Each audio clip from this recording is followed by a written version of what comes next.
Welcome to the Local Business Show. Seth Green is a nationally recognized marketer who is the nation's foremost authority on growing local businesses through direct response marketing podcasts, and the only person to be nominated 3 times for the GKIC Dan Kennedy Marketer of the Year Award. Seth will be joined by a capable cohort of co-hosts who are each local business marketing experts in their own right. On the podcast, Seth and his co-hosts brings together small business owners and other local business authorities to share with you their inspiring stories of how they started their local business, how they serve their local business clients, how they grow their local business, and how you can too. And now, here's your host, Seth Green.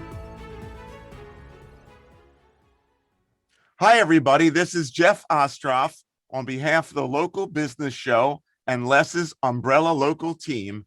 And we've got a great guest today. She's Tanya Hilts. And Tanya is the founder of Cloud Business Services. So welcome to our program, Tanya. Thank you, Jeff. I'm glad to be here.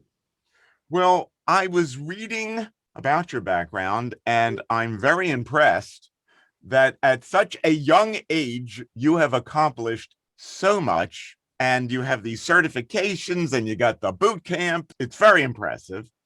But let's start by asking you just a little bit about your background. How did you get started in the bookkeeping world? And maybe we can ask you right at the outset, what was the biggest challenge you faced in getting started? Absolutely. So my background is very untraditional as compared to most people. This is my 3rd career. I spent 17 years in insurance. And when I was 25, I was the manager of an insurance office that had Liberty Tax in there. And so I thought, well, if I'm the manager, I'm going to be dealing with complaints. I need to understand what I'm talking about. So I went in and I learned the tax side. So that was my first dive into this. And so I left there when we moved out west to be closer to my grandparents who were ill at the time, but I stayed connected to that. And I had a small business. So that was 1997, very small business on the income tax side. Just it was more like a hobby business, but I did really enjoy it. That ended up, slowly over the years, getting larger and getting larger. And then in 2001, I had my daughter. And I was planning on going back to work because I was a very career-driven person. And at 6.5 months, I saw an Oprah show. It was all about nanny cams. And my husband came home and I said, I can't go. I cannot leave her with somebody else to look after her. So we decided, okay, I'll quit. I'll stay out of the insurance industry.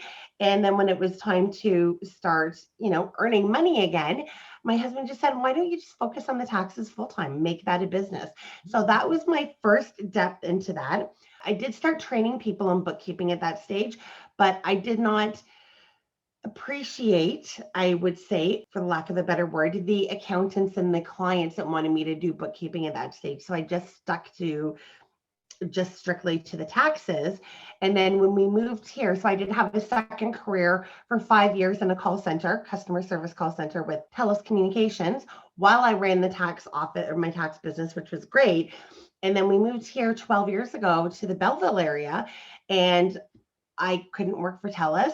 And I'm like, oh my gosh, I have to start my business all over again. What am I going to do? And a lot of my clients said they would stay with me. And I ended up connecting with a local bookkeeper and mentoring under her for a year while I started to actually really gain hands-on experience in the bookkeeping and building it out. And so that's how I ended up where I am. The hardest part was, I would have to say, the education and the confidence, because I did not take traditional courses. I did, once I've moved here and got things settled, I do have a diploma on the wall that says I did pass with honors from a bookkeeping course, but I have to say it doesn't mean as much to me because it was probably like it's a matchbook college course type thing. It was, nothing really big, but I did not have the time nor the funds to be able to go in and do that. So I basically spent my whole time on Revenue Canada's website, learning it inside and out, learning everything. I didn't do anything that I was not confident of, which is why I connected with the local bookkeeper and mentored under her for a year, which was great. But then what I found is that really affected my confidence, because I felt that because I did not have a classroom education, that I was not as good as, somebody with Yeah. a classroom education. And I've actually found that in a lot of cases to be the opposite, because I felt I had more to prove. So therefore, because Yes. I felt I had more to prove, I worked harder, I studied harder, I was very, particular with things. And now I've realized that it's really personality. This many years into it and dealing with this many bookkeepers and being as involved in the industry that as I am, I found it's personality. You can have somebody with a classroom education who is great and somebody who is not great. And then you can have people who are self-educated, who are great, and some who are not great. And that's really up to the individual. Wow. It's a very interesting story. And I like the idea that you evolved into this through the taxes that were tied to the insurance. Just a Yes. quick question for those who may be less familiar with you or less familiar with where you are. Where exactly is Bellevue? Can you give us a frame of reference, Tanya, about where Belleville, Belleville. Belleville. Yes, absolutely. So Belleville, we're about an hour outside of Kingston, and that's where Les is, up in that area. So we are halfway, I'd say, between Ottawa and Toronto, Oh, in okay. Ontario, Canada, in case we Okay. have people that are listening from other countries or the States. Now, I just want you to say a few more words about what I found very interesting there. Well, all of it was interesting, but in particular, what stuck with me is you said, what I found is it's not so much about a degree and book learning. It has a lot to do with your personality. Can you elaborate on that a little bit? How does personality play into the success of your business? So it's the personality, and more so the ethics. So you can have good bookkeepers who just process it through and aren't focused on making sure that they do it properly. And then you can have people who are focused on making sure that it's done properly with proper ethics and with the compliance. So because my background was taxes, that's how I do my books. If I have a client who is not interested in making sure that their books are compliant and ready to pass an audit, I'm not interested in working with them, because that's huge. I've been dealing with audits since 1997, from the tax side. So that is ingrained in me. But there are a lot of people that will do, for lack of a better word, sloppy bookkeeping. Hmm. Some people think that if they learn a software like, oh, QuickBooks Online, you can learn that for free. And I've seen this on some of our forums on Facebook, that somebody said, well, I'm looking at starting bookkeeping. What is a good course to take? And somebody will say, take the QuickBooks Online course. That teaches you how to use the software. It does not teach you how to properly do the books and what ties in the back end and how to protect that customer or that client, as well as the fact that, like I say, it's some people will just go sloppy, and I call it sloppy bookkeeping, because they don't want the source documents. If Revenue Canada comes in and does an audit, they want to see that receipt. And some people will just fly through and just do bookkeeping from the bank statement and think that's good enough. That's not good enough. That is not proper bookkeeping. That does not protect your client. And it is our job to protect our clients, and so that our clients can pass an audit in case of audit. That's what I feel our jobs are. So that's why I say you can have the ethics and the morals and the way that they do business and the way that they see their responsibility to the client can change drastically. That's very interesting. Yeah, it seems more like ethics than a personality that Right. you're referring to here. And I can also see very clearly how your understanding of the tax system and the auditing process in Canada really comes to the fore here, and that you're really trying to do what's best for your client, but making sure that whatever they do is legal. You don't want to get them into any problems, issues. Absolutely. That's critical. So let's talk a little bit more about the services that you provide to your clients, Tanya. Tell us a little bit more about that. And I think you kind of alluded to it, but let's have you talk a little bit about how you've grown your business and what you think would be what I would call the points of distinction or differentiation between Tanya Hilts and others who do similar work. Okay, absolutely. So Out of the services that we have, of course, it's what we started with, which is basic bookkeeping, which is, and when I started, 12 years ago here, I was working in QuickBooks Desktop. So I was working behind, always catching up because clients would drop things off, 60, 90 days behind. So we were essentially doing the data entry. We had to understand where the data was being entered and managed where the data went, but it was still more of a data entry role. How things have evolved, testament to the cloud. We now use QBO. With doing that, we don't work 60 days behind anymore, 90 days behind. We're working in real time. So having real time information, we can then see something and catch that client and say, you know what, I'm seeing something trending now. We can do something about it now before it's too late. So the cloud has hugely changed the role for those of us who wanted to adapt to that role and grab onto that new role. Now, with my background being so much in customer service, that's exactly what really attracted me to the cloud, is that we could do this because, again, it's servicing the client better than just entering the data. How this has evolved, most especially now with our services. So we offer bookkeeping services, obviously. We offer a range of bookkeeping services. My heart goes to the small business. So we want to be able to make sure that we can help everybody. And I heard so many stories when I was getting into this of clients or potential clients, people that would call me in tears because they got themselves into trouble because people would tell them, well, I can't do your bookkeeping unless you pay this, and it's all or nothing. And what was happening essentially is, like you said, they were getting themselves into trouble because they couldn't afford to have their books done properly. So what we devised, and we've been offering this for about a decade, is a DIY program where we will train them to do their own books. Obviously not train them to the full extent of the knowledge that I have, because what I have in my certifications, all the knowledge, it would take, years and a decade to put them in that position, but enough that they can do the day-to-day. And then we offer them a support. So we review their books for the key target areas that most people make mistakes on, or CRA is going to look at. And we do this review every single month. And then we have time with them. So it's up to an hour a month plus the review. So that way we can walk them through things. So if they say, well, my HST, I'm not comfortable with the filing process, no problem. We're going to do that in the time. That hour a month, continue the training and continue that. So that way they can be set up for success, and they have the balance of ensuring the books are done properly, ensuring they have access to somebody that they need to, again, make sure the books are done properly. There's no errors, or, ask any questions of and whatnot, and a balance in between the cost, because they're not paying such a high cost for that.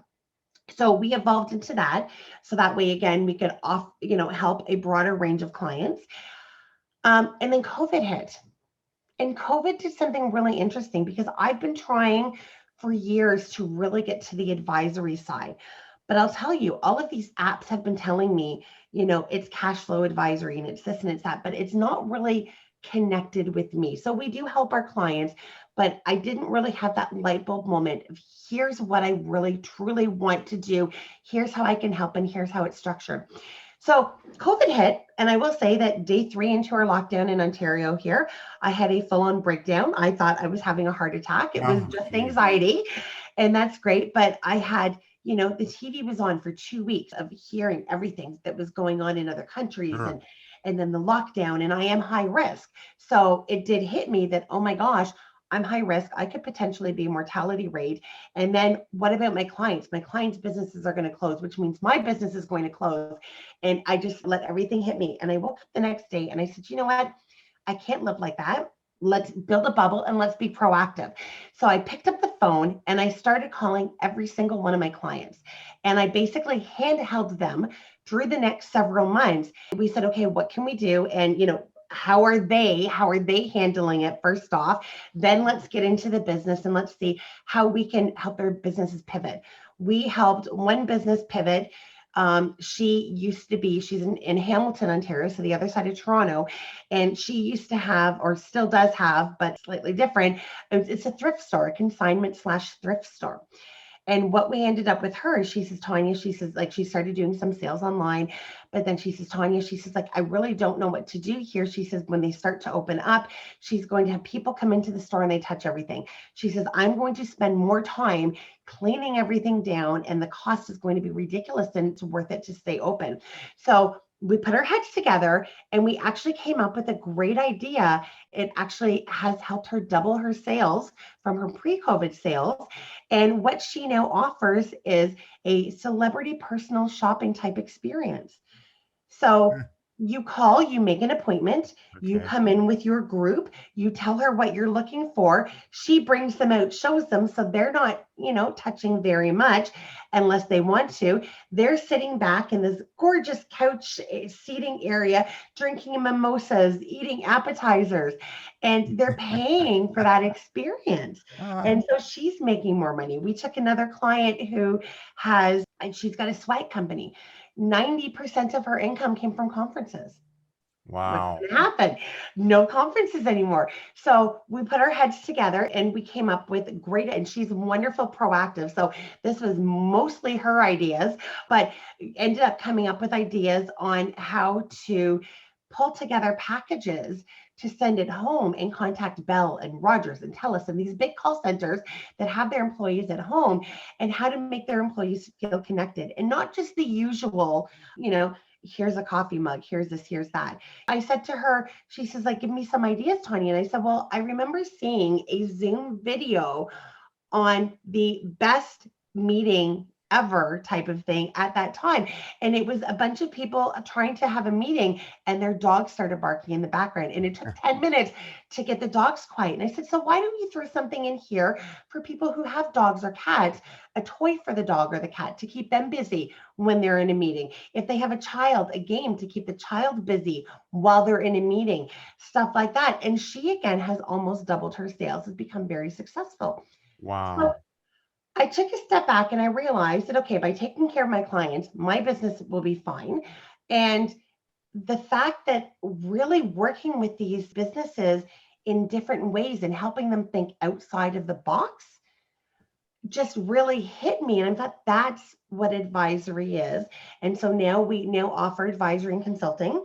I have just finished a certification that I am a level 5 certified advisor through Mentor Plus, which is a program out of the United States, which is equivalent to an MBA.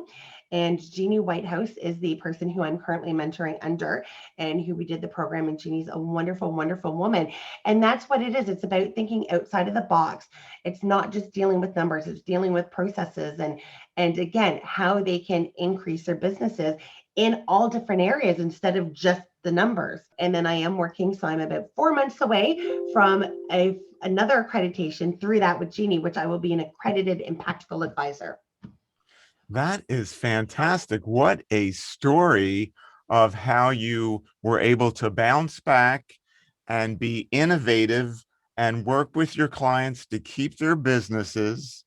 I also like the idea that you were helping your clients, which seems to run counter to what I would think an accountant or a bookkeeper would do.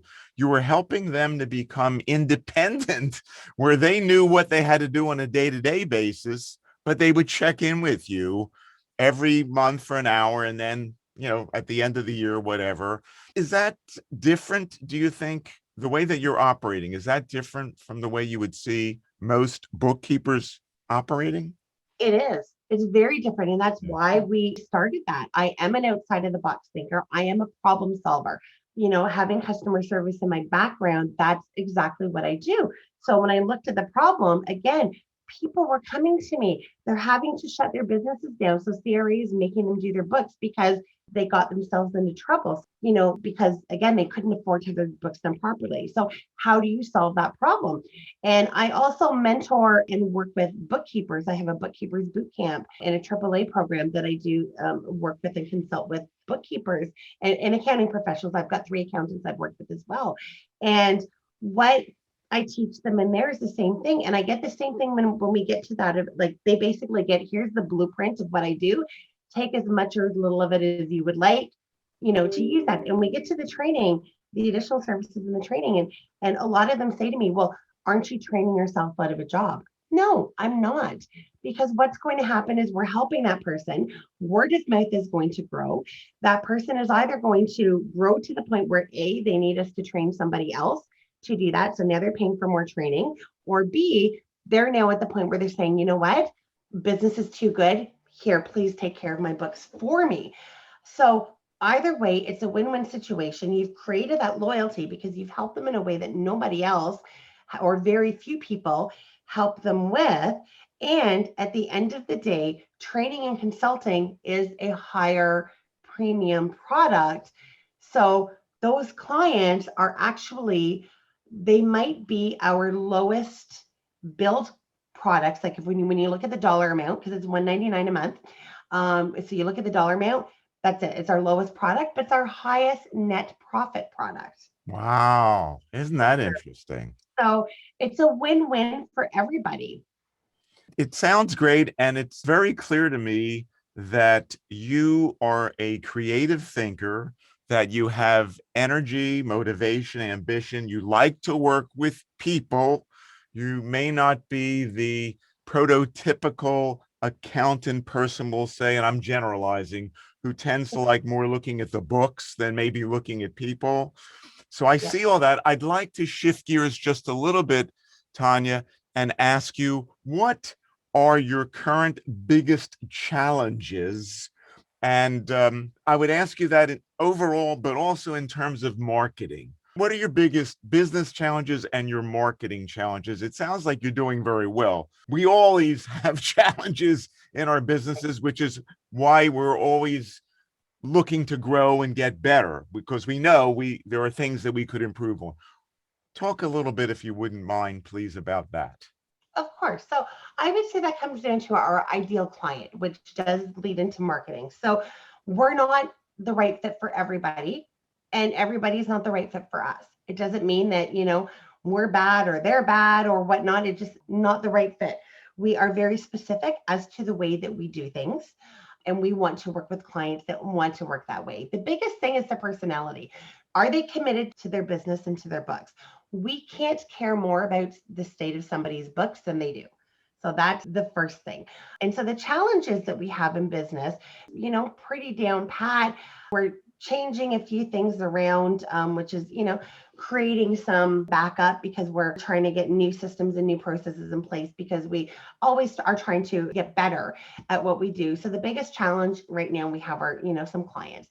We have some clients that are not necessarily, we thought they would be the right fit. And we're sitting there right now. Can we work together? Yeah. Is there going to be a time where we say, you know what, maybe it's best that we part ways? And that's always difficult, especially when they're wonderful people. So that's really that. And then it's figuring out, where do we want to grow?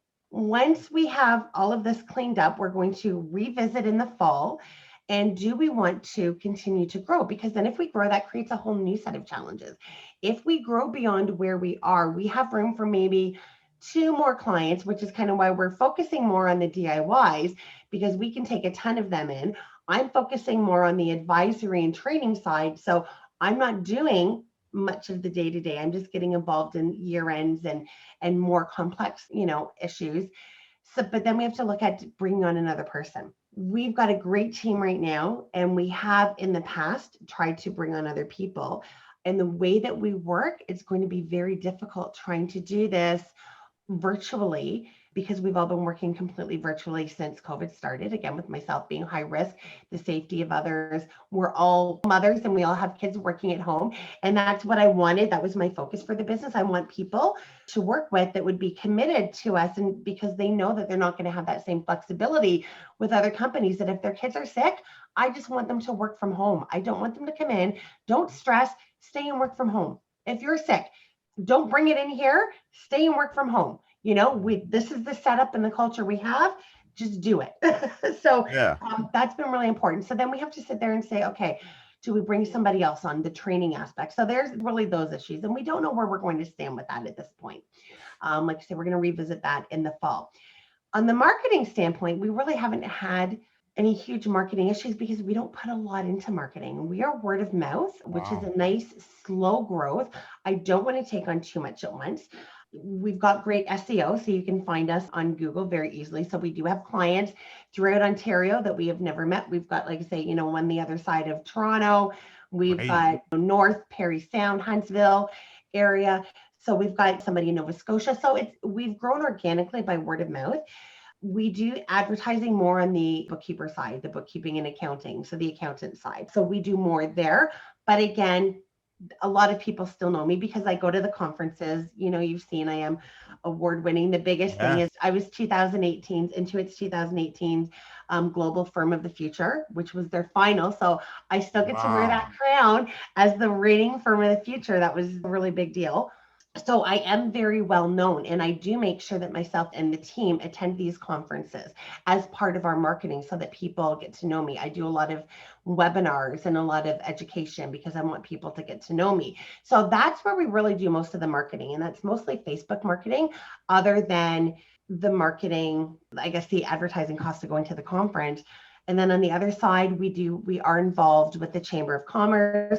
We're involved in our local select referral team, they call it, which is like a BNI group. So we're involved with that. And again, I don't think we've probably put more than $30 into marketing on that side of it in the whole time, other than our annual membership costs. Well, I think all of this is a testament to why your business is so successful. It's not so much because you're doing a lot of aggressive marketing. It's because you're satisfying the needs of your clients, most of your clients, and they are then telling others about you. So word of mouth, again, is always so potent in growing a business. It sounds like your biggest challenge then is trying to figure out how much bigger do we get and how do we manage that growth? And that's exactly it. And what am I truly interested? Am I truly interested in having, a lot of staff then that I need to deal with? Or are we just interested in, again, keeping it the size we are? Because sometimes you can, do more and you can grow more and end up netting the same. So we've got to weigh that out. What is it that we really want? Will that take away from the personalization we have now? Because that personalization with the clients, that is, as you say, it's huge. We give back to our community a lot when, minimum wage was being raised several years ago. We actually went out and did a ton of free open meetings. And we encouraged employers to bring their employees because we wanted them to know this is not necessarily going to be more money in your pocket. We want you to know when you go out and vote at those polls, if you're voting, make sure that you are armed with the correct information. And because what was happening is if it hadn't been the full, almost $3 an hour minimum raise wage, when we sat there and worked the tax figures and the numbers, single parents would have gotten less benefits at the end of the day. So at the end of the day, the average person would have brought in less money because they would have received less HST or less child tax benefits. So there were so many other things to look at. And then, businesses would have to start laying off staff. So we wanted people to know this. And again, because we did that and we did those free information sessions, we end up getting a lot of referrals from our local Chamber of Commerce president, which is absolutely great because, and I probably shouldn't be saying this here because they're not supposed to really do that, I don't think. Yeah. But again, it's the word of mouth. It's because we care. Yeah. Community engagement. And I know I'm not the only one who uses this phrase. Years ago, I wrote a book and I talked about a soft sell approach as one of the strategies. And that's a soft sell approach, what you talked about, Tanya. Absolutely. I want to mention a couple of things here, and then I've got one more thing to ask you. Okay. What I want to mention is that Tanya also created the Bookkeepers Boot Camp, which is an accredited 12-week program that assists accounting professionals in North America who wish to improve and stimulate growth and prosperity, focusing on collaboration and changes within the industry. And as you alluded to earlier, Tanya, emerging cloud technology. And the other thing, which you kind of alluded to as well, is that you have a level 5 certified advisor designation by being a graduate of the Mentor Plus program, which, as you mentioned, is based in the United States or started in the United States. Yeah, so it's based in the United States. Myself and my fellow classmate, Sherry Lane Mathers, who we went through, the first one was Jeannie. We are actually the first, in my knowledge, we are the first bookkeepers to go through it. This has generally been for accountants who want Ah, to go to the next level. But yeah, so it's open to anybody in North America, but it was founded in the United States by Edie Osborne, who is the trainer for accountants. And ah, Jeannie Whitehouse is taking it over. And Jeannie, as I say, absolutely wonderful woman. So I'm continuing to mentor under her. I've told her she's not. So I've mentored under three people. Ron Baker, who is out of the States. He is like the grandfather of value pricing for accounting. I mentored for a year under Rhonda Corlick, who is Canadian, who now lives in Australia. And now Jeannie Whitehouse, I'm sorry. And I've told Jeannie she's not allowed to let me go. we just okay. we just meld so well together and see things exactly the same. And she challenges me in a good way to do better. So I'm like, you're not allowed to let me go, Jeannie. That's terrific. It sounds like a great program. And It again, really it's is. demonstrative of your desire, Tanya, to keep on learning, keep on growing, and to connect with other people, whether they're your clients or not. The last thing I want to ask you is, based on your experience in your business, what would be just a few, I'm sure you'd have many, insights that you would be willing to share with other local businesses in your area? They could be things that you've learned more recently, or they could be things that maybe if you had a chance to go back and start your business again, you would have said, I would have never done that. What are a few nuggets that you could share with your local business people? The biggest thing is don't do something without checking with the professional. Okay. That's the biggest thing because I've had, so many people that they're like, oh, I did this on my own. And they tell us afterwards, I'm like, oh, if only I had known, we could have saved you a lot of havoc. And because now we have to go back and try to undo that. And so business owners, they like to try to do things. You know what? There are a ton of us that will give free advice. I am a Futurepreneur volunteer mentor through Futurepreneur Canada, as well as a mentor through Woman in Accounting, volunteer mentor through Woman in Great. Accounting. And there are a ton of us out there that will give free consultations, give free advice. So you don't have to pay for it, but do not do something especially just because your friend said to do it, or you saw something here, because you could end up creating more issues for yourself that then have to be unraveled and redone. You do what you do best. Let somebody else advise you on what they do best. That's pretty strong advice, because there's a tendency among a lot of us, especially if we're in our own businesses, to think that we can figure it all out for ourselves. And sometimes we can, but other times we can't. And we waste a lot of time, energy, and maybe money, as I think you've also pointed out. Tanya, this has been great. I love listening to what you have to say. And again, you're a few years younger than I am, and I'm just so impressed. I just look younger. I'm almost 50. I'll be Oh 50 my next. goodness. Well, I'll be 50 in you're February. still quite a bit younger than I, but Okay. you look great. Well, thank And you. I want to say that on behalf of the local business show and Les's Umbrella local team, it's been great to have you on. Thank you, Jeff. It's been wonderful to be here. Thank you. And I wish you continued success. Thank you.